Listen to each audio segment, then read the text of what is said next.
결혼을 하고 새롭게 생긴 취미 한 가지가 있습니다. 바로 식물 키우기입니다. 지금은 작은 화분 몇 개만 겨우 키우고 있지만 아이를 낳기 전에는 감자를 심어서 수확을 하기도 하였고요. 또 시골에서 당귀 모종을 받아와서 열심히 키워 고기를 먹을 때마다 쌈을 싸먹곤 했습니다. 식물을 키우면서 느꼈던 점은 식물 키우기가 생각보다 쉽지 않구나라는 것이었습니다. 처음 시작할 때는 물만 잘 주면 되는 줄 알고 열심히 물을 주었습니다. 어떻게 됐을까요? 네, 뿌리가 썩어서 다 죽어버렸습니다. 물을 너무 자주 주면 안 되는 것을 잘 몰랐기 때문입니다. 그리고 바람도 잘 통해야 하고요. 일조량도 확인해 줘야 하고 식물이 또 성장을 하게 되면 화분을 바꿔주기도 해야 했습니다. 이것을 식물의 생태계라고 합니다. 생태계는 어떤 장소에 사는 생물이 다른 생물이나 혹은 물과 바람, 빛과 같은 그런 환경적인 요소들과 서로 영향을 주고 받으며 집합을 이루는 것을 말합니다. 그래서 식물을 잘 키우기 위해서는요, 식물에 대한 이해도 필요하지만 반드시 식물을 둘러싸고 있는 생태계에 대한 이해가 필요한 것입니다. 미국의 발달 심리학자인 브론펜 브레너는 생태학적 체계 이론을 발표하였습니다. 이는 한 아동이 성장을 하기 위해 그 아동이 속해져 있는 다양한 영역들이 서로 영향을 주고받는다라는 것을 정리한 이론입니다. 식물이 자랄 때에 그 식물에게 영향을 주는 빛, 온도, 물, 흙과 같은 생태계를 잘 이해해야 하는 것과 같이 한 아동이 건강하게 성장하기 위해서는 그 주변 환경에 대한 이해가 필요하다라는 이론입니다. 그는 한 아동을 둘러싸고 있는 이러한 생태계를 총 5개의 체계로 정리를 하고 있습니다. 첫 번째 체계의 이름은 미시 체계입니다. 여기에는 아이들이 가장 직접적으로 영향을 받고 있는 가정이나 학교나 친구가 속해져 있습니다. 두 번째로는 중간 체계인데요. 중간 체계는 미시 체계들이 아이들에게 가장 직접적인 영향을 주고 있는 그 미시 체계들 간의 관계를 의미하고 있습니다. 부모님과 또 학교의 관계, 부모님과 교사의 관계, 또 형제 관계를 의미하고 있습니다. 세 번째로는 그것들을 둘러싼 외체계라고 합니다. 외체계는 아동이 직접적으로 참여하고 있지는 않지만 그 아동에게 간접적으로 영향을 주고 있는 사회적 환경을 의미합니다. 여기에는 정부 기관이나 또 지역사회 그리고 부모님들의 직장 등이 포함되어 있습니다. 네 번째는 거시체계입니다. 거시체계는 개인에게 영향을 직접적으로 미치는 관념이나 법이나 문화와 같은 것들을 의미하고 있습니다. 마지막으로는 시간체계인데요. 이는 앞에 설명하고 있는 4가지의 체계가 단순히 고정되어 있는 것이 아니라 시간 흐름에 따라 역동적으로 변화하고 있다는 것을 의미하고 있습니다. 정리를 해보자면요, 이 이론에는 분명한 한계가 있습니다. 왜냐하면 환경적인 측면들이 강조되다 보니 개인이 가지고 있는 그런 성향들이나 재능이나 은사와 같은 개인적인 요소가 간과되었기 때문입니다. 그럼에도 불구하고 이 이론을 통해서 우리가 알 수 있는 아주 중요한 인사이트 한 가지가 있습니다. 그것은 바로 한 아이가 성장해 나가는 모든 과정들 속에 그를 둘러싸고 있는 다양한 환경들이 유기적인 영향을 주고받으며 살고 있다라는 것입니다. 그렇기 때문에 자녀 세대의 부흥을 위해서는 우리의 시각을 넓혀야 합니다. 지금까지 교회에서 하는 신앙 교육을 살펴보면 우리의 관심은 미시 체계에 머무르고 있었습니다. 즉 교회 안에서의 활동만을 강조하고 있었다라는 것이죠. 조금 더 열심을 냈을 때는 중간 체계까지 확장이 되었습니다. 교회와 가정이 연계가 되어 어떤 활동들을 진행하곤 했습니다. 그러나 이제는 자녀들을 둘러싸고 있는 신앙 생태계 전체에 우리 모두의 관심이 필요합니다. 자녀들이 교회 안에 있다고 해서 또 주변에 많이 보인다고 해서 우리가 안심할 수 있는 것은 아닙니다. 이 말은 성령의 역사하심 그리고 주일학교의 사역들을 축소하는 것이 아닙니다. 오히려 성령의 역사하심을 의지하며 교회가 자녀들을 둘러싸고 있는 그러한 신앙 생태계에 대해서 더 책임감 있는 고민과 감당이 필요하다라는 것을 의미합니다. 신앙 교육의 범위를 미시 중간 체계에서 외체계와 거시 체계까지 확장해야 하는 것입니다. 그래서 오늘은 거시 체계에도 해당하고 또 자녀들에게 큰 영향을 미치고 있는 문화에 대해서 함께 살펴보려고 합니다. 우리 모두는 문화를 구성하고 또 그 문화 안에 살아가는 존재입니다. 그 누구도 문화를 초월하여 살아갈 수 없습니다. 왜 그럴까요? 그 이유는 바로 창조시에 하나님께서 그렇게 세팅을 해주셨기 때문입니다. 하나님께서는 아담과 하와를 창조하시기 전에 그들이 살아갈 무대를 준비해 주셨습니다. 그리고 그들에게 이렇게 명령하셨습니다. 창세기 1장 28절을 함께 읽어보도록 하겠습니다. 하나님이 그들에게 복을 주시며 하나님이 그들에게 이르시되 생육하고 번성하여 땅에 충만하라. 땅을 정복하라. 바다의 물고기와 하늘의 새와 땅에 움직이는 모든 생물을 다스리라 하시니라. 아멘. 이 구절을 우리는 문화 명령이라고 부릅니다. 충만하라, 정복하라, 다스리라 라는 그 명령 안에 이미 문화적인 요소가 포함되어 있습니다. 결국 문화는 하나님께서 우리에게 허락하신 하나님의 너무 귀한 선물이자 또 창조의 산물인 것입니다. 그러나 문제는 무엇이냐면 우리가 죄로 인하여 그런 변질된 문화의 영향 아래 살아가게 되었다라는 것입니다. 그래서 우리는 문화를 무조건적으로 수용할 수 없게 되었습니다. 문화를 제대로 누리기 위해서는 필요한 것이 있는데 바로 안경입니다. 그 안경의 이름이 기독교 세계관이라는 안경입니다. 모든 시대 그리고 모든 인종, 모든 상황을 초월하여 불변한 진리인 성경이라는 렌즈를 통해서 세상과 문화를 바라보아야 하는 것입니다. 그래야 하나님께서 우리에게 선물로 허락하신 문화를 제대로 누릴 수 있는 것입니다. 기독교 세계관은 바로 성경의 핵심인 창조와 타락과 구속이라는 렌즈로 문화를 바라보는 것을 의미합니다. 그렇다면 하나씩 살펴보도록 하겠습니다. 첫 번째 렌즈의 이름은 창조입니다. 하나님께서는 온 우주 만물을 가장 아름답고 선한 모습으로 창조하셨습니다. 하나님의 창조에는요, 눈에 보이는 물질 세계뿐만 아니라 논리나 법칙이나 문화와 같은 눈에 보이지는 않지만 실제하는 것들도 포함되어 있었습니다. 창조시 모든 것들은 하나님 보시기에 선하고 아름답고 심히 좋았습니다. 그렇기에 당시 아담이 누리고 있었던 문화도 하나님 보시기에 심히 좋은 문화였습니다. 이것이 바로 창조의 렌즈입니다. 우리는 이 렌즈를 통해서 하나님이 보시기에 심히 좋았던 그런 창조물의 본래의 모습이 무엇인지 발견할 수 있게 된다라는 것이죠. 이것은요, 어떤 물건을 고치기 위해서 그 원래의 물건의 모습이 어떠했는지를 아는 것과 동일한 원리입니다. 두 번째는 타락이라는 렌즈입니다. 하나님께서는 아름답게 창조하신 그 창조 세계에 문제가 발생하게 됩니다.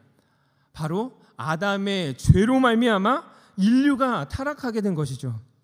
이러한 죄의 영향으로 인하여 하나님이 보시기에 심히 좋았던 그 문화도 타락하게 됩니다. 그래서 오늘 본문인 로마서 12장 2절에 보면 바울은 편지를 읽는 로마의 독자들에게 이렇게 이야기를 하고 있습니다. 이 세대를 본받지 말라. 여기서 이 세대가 의미하는 것은 무엇이냐면 타락한 인간의 본성에 의해서 기괴하고 뒤틀려진 그러한 세속 문화와 풍조를 의미하고 있는 것입니다. 그리고 여기서 나온 본받다라는 단어는 당시 무기나 또 농기구를 만들 때 사용하였던 형을 뜨는 점토나 주물을 의미하는 단어였습니다. 결국 바울은 로마 성도들이 그 로마의 사회에 있는 기괴하고 뒤틀려진 그 문화나 풍조를 아무런 고민 없이 또 아무런 경계 없이 고스란히 받아들여 그들과 똑같은 삶을 살게 될 것을 경계하고 있는 것입니다. 그래서 메시지 성경은 이 구절을 이렇게 표현하고 있습니다. 함께 읽어보도록 하겠습니다. 같이 읽겠습니다. 문화에 너무 잘 순응하여 아무 생각 없이 동화되어 버리는 일이 없도록 하십시오. 바울은 로마서 1장부터 11장까지 복음에 대한 설명과 함께 복음에 대한 변증을 해 나가고 있습니다. 그리고 저희가 함께 읽었던 12장부터는 복음으로 살아가는 삶에 대해서 이야기하고 있습니다. 결국 바울은 오늘 본문을 통해서 복음으로 살아가는 삶이란 그 세대에 타락하고 뒤틀려진 그런 문화에 물들지 않고 살아가는 것임을 우리에게, 그 성도들에게 알려주고 있는 것입니다. 그래서 우리는 이러한 타락의 렌즈를 가지고 문화를 바라보면서 어떠한 부분이 죄의 영향으로 뒤틀려져 있는지를 발견해야 하는 것입니다. 성경에 근거하여 무엇이 죄로 인함인지를 아주 명료하고 또 명확하게 파악해야 합니다. 그래야 타락한 세속 문화 속에서 아무런 생각 없이 동화되어 버리는 일이 일어나지 않게 되는 것입니다. 세 번째는 바로 구속입니다. 구속이라는 단어는 기본적으로 건져내다라는 의미를 가지고 있습니다. 예수 그리스도께서는 죄로 인해 타락한 우리를 위해 이 땅 가운데 오셨습니다. 그리고 우리의 죄를 대신 감당해 주심으로 죄에서 우리를 건져내 주셨습니다. 이것이 바로 우리가 알고 있는 구속이요, 우리가 알고 있는 복음입니다. 하나님께서는요, 죄로 인하여 뒤틀린 삶을 살아갈 수밖에 없는 우리를, 또 그렇게 살아가도 마땅한 죄인인 우리를 위해 아무런 조건 없이 자신의 아들인 예수 그리스도를 이 땅에 보내주셔 십자가에 죽게 하심으로 우리를 구속, 죄에서 건져내 주신 것입니다. 이것이 우리의 삶 속에 가장 기쁜 소식인 복음인 것이죠. 그렇기 때문에 구원은 단순히 죽어서 천국에 간다라는 것만을 의미하는 것이 아닙니다. 우리가 살아가는 삶 속에서 온전한 회복을 경험할 수 있도록 하는 것이 바로 복음인 것이죠. 그래서 바울은 오늘 우리가 읽었던 본문에서 이렇게 이야기하고 있습니다. 오직 마음을 새롭게 함으로 변화를 받아. 여기서 변화라는 단어는요, 애벌레가 나비로 탈바꿈하는 과정을 의미하고 있습니다. 즉 이전과는 차원이 다른 완전히 새로운 삶을 살아가게 된다라는 것을 의미하는 것입니다. 죄의 영향력 아래 살아가는 것이 아니라 죄에서 자유하여 하나님께서 선하게 창조하신 그 창조의 모습으로 회복되어져 가는 그 과정이 바로 우리의 삶이다라는 것입니다. 그래서 우리는 구원의 렌즈를 통해 죄로 인하여 뒤틀려져 있는 모습이 어떤 모습으로, 어떤 본래의 모습으로 회복되어져 가야 하는지에 대해서 살펴볼 수 있게 되는 것입니다. 이것이 바로 하나님의 선하시고 기뻐하시고 온전하신 뜻이 무엇인지를 분별하며 살아가는 삶입니다. 타락한 문화 속에서 어떻게 하면은 이 타락한 문화가 복음으로 새로워지고 또 회복될 수 있을지, 그것들을 분별하며 살아가는 것이 바로 기독교 세계관을 가지고 살아가는 것입니다. 그렇기에 우리는 문화를 거부하거나 배척해서는 안 됩니다. 문화는 다시 한번 말씀드리지만 하나님이 우리에게 주신 선물입니다. 우리는 문화를 마음껏 누리고 또 향유해야 합니다. 반대로 문화를 무조건적으로 수용해서도 안 됩니다. 왜냐하면 죄의 영향력으로 인하여 타락한 문화가 우리를 멸망으로 끌고 갈 수 있기 때문입니다. 오히려 우리는 복음의 능력으로 문화를 변혁해야 합니다. 복음의 빛깔로 타락한 세상을 물들여야 하는 사명이 바로 우리에게 있다라는 것입니다. 이것이 바로 복음을 아는 자의, 또 복음으로 살아가는 자의 마땅한 삶의 모습인 것입니다. 그래서 바울은 12장을 시작하며 로마의 성도들에게, 또한 오늘날을 살아가고 있는 우리에게 이렇게 강권하고 있는 것입니다. 오늘 본문을 다시 한번 읽어보도록 하겠습니다. 너희는 이 세대를 본받지 말고 오직 마음을 새롭게 함으로 변화를 받아 하나님의 선하시고 기뻐하시고 온전하신 뜻이 무엇인지 분별하도록 하라. 아멘. 그렇다면 우리는 세속된 문화를 어떻게 복음의 빛깔로 물들일 수 있을까요? 첫째로 복음으로 무장되어야 합니다. 에베소서 6장 12절부터 13절까지의 말씀을 통해 바울은 우리에게 이렇게 권면하고 있습니다. 함께 읽겠습니다. 우리의 씨름은 혈과 육을 상대하는 것이 아니요 통치자들과 권세들과 이 어둠의 세상 주관자들과 하늘에 있는 악의 영들을 상대함이라. 그러므로 하나님의 전신갑주를 취하라. 이는 악한 날에 너희가 능히 대적하고 모든 일을 행한 후에 서기 위함이라. 아멘. 우리가 싸우는 싸움은 사실 만만한 싸움은 아닙니다. 세상 문화에 대항한다라는 것은 이 세상을 주관하고 있는 악의 영들을 상대하는 것과 같기 때문입니다. 그렇기에 우리는 무엇보다도 복음으로 강력히 무장되어야 합니다. 진리로 허리띠를 띠어야 하고요, 믿음의 방패를 들고 있어야 하고, 구원의 투구를 쓰며 성령의 검임, 말씀을 가지고 무장해 나가야 합니다. 이것이 우리의 삶 속의 가장 기본이자 가장 우선시 되어야 하는 것이죠. 부모 세대인 우리가 먼저 복음으로 무장되어 있지 않으면 우리 자녀들은 무너질 수밖에 없습니다. 복음으로 똘똘 무장되어 우리가 승리의 삶을 살아가고 또 부흥의 삶을 살아간다면 그 부흥의 물결이 자녀들에게 자연스럽게 이루어지게 될 것입니다. 복음으로 무장된 금광의 성도님들이 되시길 주님의 이름으로 축원합니다. 둘째로는 기독교 세계관으로 문화를 바라보는 훈련을 지속적으로 해 나가야 합니다. 기독교 세계관으로 문화를 보는 것은 거창하거나 어려운 것이 아닙니다. 우리가 하는 말과 또 우리가 행하는 그 행동에 성경을 두시면 됩니다. 개인적인 경험이나 또 정치적인 입장이나 시장의 원리나 유행이 우리의 말과 행동의 기준이 되는 것이 아니라 바로 성경이 우리의 기준이 되게 하는 것입니다. 올해부터 제가 러브리지 크리스천 스쿨의 교목을 담당하고 있습니다. 한 학기 동안 교목으로 섬기면서 아이들과 말씀을 함께 나누며 즐거운 시간을 보내고 있습니다. 그러면서 한 선생님께서 기독교 세계관으로 아이들을 양육하는 것이 무엇인지에 대해서 보여주고 계심을 살펴보았고, 또 그것이 무엇인지 배울 수 있는 기회가 있었습니다.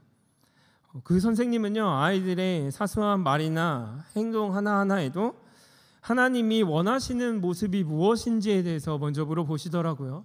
그리고 나서 어떤 부분이 말씀을 기준으로 하여 잘못되었는지를 이야기를 하고, 또 그렇다면 우리가 어떻게 바뀌어갈 수 있을지에 대해서 하나씩 묻고 대답해 주셨습니다. 처음에는 그 모습이 사소한 것으로 여겨졌습니다. 그런데 그것이 훈련을 통해 계속해서 지속이 되다 보니 아이들이 변하고 있다라는 것을 발견하게 되었습니다. 이것이 바로 우리의 말과 행동에 성경을 두는 훈련입니다. 이것은 어떠한 교육을 받았기 때문에 또 어떤 능력을 가지고 있기 때문에 가능한 것이 아닙니다.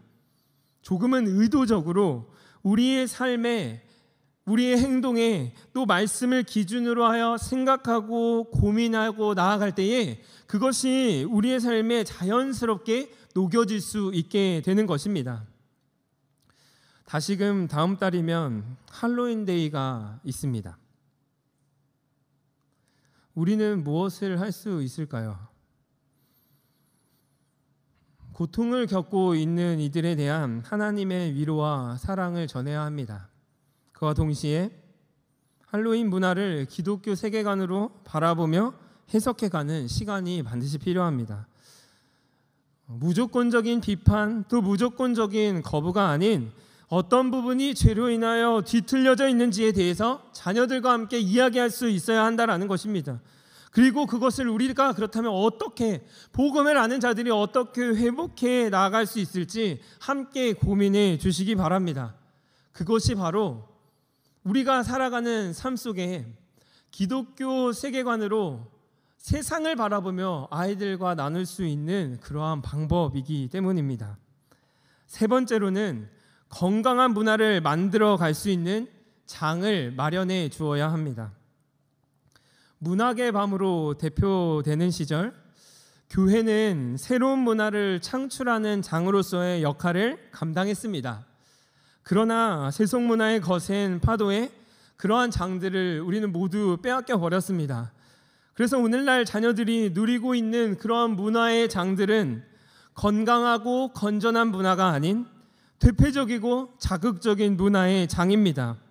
그렇기에 우리 자녀 세대들에게 필요한 것은 무엇이냐면 건강한 문화를 마음껏 향유하며 또 펼쳐나갈 수 있는 새로운 장입니다. 더 가치 있고 또 더 기쁨이 넘치며 그것으로 인하여 생명을 살리는 그 문화의 장을 통해서 세속적인 그런 세상의 문화를 복음으로, 복음의 빛깔로 물들이고 나아갈 수 있는 그러한 장이 아이들에게 필요하다라는 것입니다. 이를 위해 교회 내에 있는 금강 청소년 문화의 집은 성남시 청소년들을 위해 개설되었습니다. 청소년 문화의 집이 특별한 이유는 무엇이냐면 복음을 기반으로 하고 있다라는 것입니다. 매주 직원들이 함께 예배하고 또 기도하며 청소년들을 세우기 위한 프로그램들을 진행하고 구상하고 있습니다. 복음의 울타리 안에서 청소년들이 마음껏 그 문화를 누리고 또 창출해 줄 수 있는 장을 제시하고 있는 것입니다. 이 사역이 참 귀했던 것은 무엇이냐면 이러한 프로그램에 금강교회 청소년뿐만 아니라 비신자 학생들도 참여하고 있다라는 것입니다. 그들에게 문화의 집이기 때문에 직접적으로 복음을 전하지는 못해도 그리스도의 사랑으로 또 준비하고 대하는 그런 직원들을 통해서 복음을 알게 되는 학생들이 생겨나고 있습니다. 실제로 교회에 등록하여 신앙생활을 하고 있는 학생들도 생겨나고 있습니다. 또한 건강한 문화를 만들어내고 있고 그 문화를 즐기고 있습니다. 이 모든 일에 복음으로 살아가는 성도님들의 적극적인 참여와 또 배려 그리고 사랑이 필요합니다. 교회에 오는 모든 청소년들을 사랑의 눈으로 바라봐 주시고 또 품어주셨으면 좋겠습니다. 그 아이들이 다른 곳이 아니라 정말 이 복음의 울타리 안에 있다라고 생각을 해보십시오. 이 울타리가 아닌 세상의 울타리는요, 너무나도 세속적인 문화에 찌들어져 있습니다. 그런데 그 아이들이 이 복음의 울타리 안에서 신나게 놀고 웃고 자신의 꿈을 찾아가는 그 일들을 상상만 하더라도 너무나도 행복하고 즐겁습니다. 그래서 온 교회가 함께 이 일에 힘써 주셨으면 좋겠습니다. 그래서 마지막으로는요, 교회 전체의 지원과 기도가 필요합니다. 특별히 청소년들에 대한 관심과 지원이 필요합니다.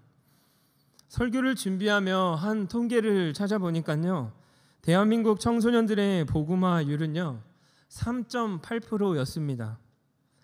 선교학에서도 복음화율 2에서 3% 이하면은 그들을 미전도 종족이라고 부릅니다.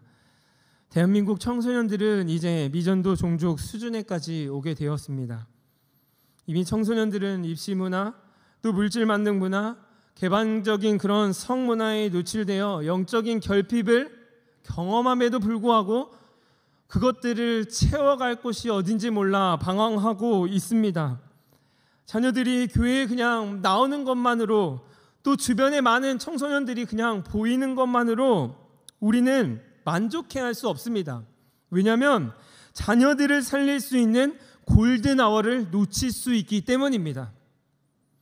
심정지 환자를요, 아무리 빨리 발견을 한다고 하더라도요, 심폐소생술을 하지 못한다면, 심폐소생술이 준비되어 있지 못하다면 골든아워를 놓칠 수 있기 때문입니다. 그렇기에 지금 이 시점이 바로 우리에게는 골든아워인 것입니다. 자녀들이 마음껏 복음으로 무장하고 또 훈련받고 그것들을 누리며 나아갈 수 있는 그런 문화를 만들어 주어야 합니다. 이를 위해서는요, 교회 전체의 체질이 개선되어야 합니다. 이전에는 양적인 사역이었다면 이제는 질적인 사역으로 전환되어야 합니다. 과거에는 한 명이 또 한 명의 사역자가 다수의 청소년들을 위해서 사역하였다면 이제는 한 명의 청소년들을 위해 다수가 붙어서 사역할 수 있는 그런 사고의 전환, 그런 체질의 변환이 필요한 시기입니다. 그 이유는 무엇입니까? 그 이유는 우리에게 보내어 주신 정말 그 한 영혼 한 영혼이 너무나도 소중하기 때문입니다. 한번 생각해 보시기 바랍니다. 여러분들이 미전도 종족, 그 종족들을 선교하고 있는 선교사라고 생각해 보시기 바랍니다. 열심히 복음을 전했더니 한 명의 성도가, 한 명의 사람이 교회에 왔다라고 생각을 해보십시오.